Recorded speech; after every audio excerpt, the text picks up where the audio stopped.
Ito ay rated SPG. Striktong patnubay at gabay ng magulang ang kailangan. Maaaring may masiselang tema, lengguwahe, karahasan, sexual, horror o droga na hindi angkop sa mga bata.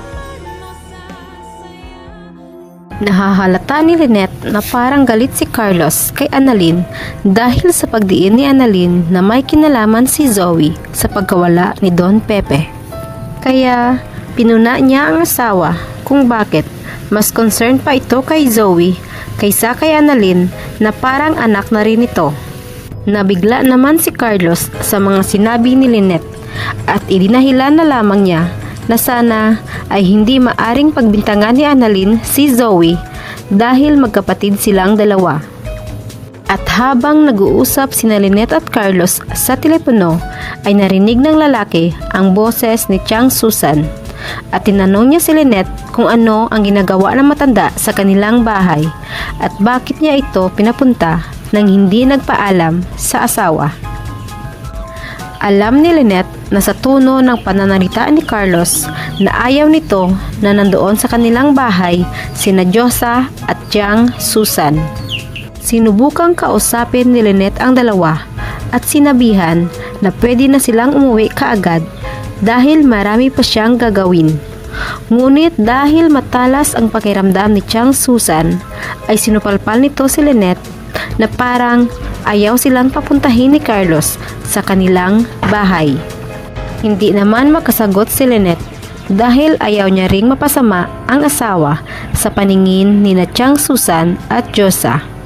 Ngunit hindi naman makatanggi ang kanyang mga ikinikilos kaya nabuking pa rin ng matanda na ayaw talaga sa kanila ni Doc Carlos. Sa kabilang banda, dahil sa takot ni Don Pepe na talagang tutuluyan siya ni Balahadja, ay sinunod na lamang niya ang lahat ng mga ipinag-uutos nito para matatagalan pa ang kanyang oras.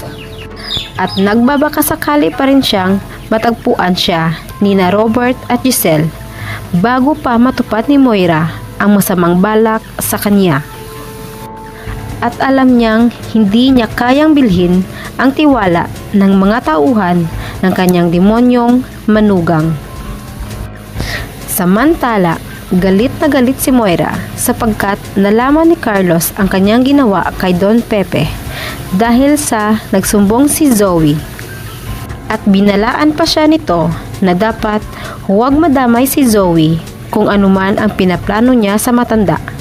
Kaya napagalitan niya ang kanyang anak dahil may ibang nakaalam tungkol sa pagdukot niya sa matanda. At si Zoe naman ay labis na ang pag-alala sa kanyang lolo Pepe at nakokonsensya na ito kaya napaamin na lang kay Annalyn nang kumprontahin siya nito ulit. Labis ang pag-iyak ni Zoe dahil alam niya sa kanyang sarili na mahal niya ang kanyang lolo Pepe kahit hindi siya ang totoong apo nito.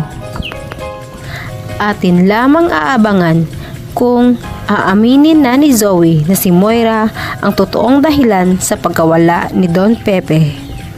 At mangyayari na kaya ang unang pag-aaway ng mag-asawang Carlos at Lynette dahil kay Chang Susan? Dito lamang sa Abot Kamay na Pangarap.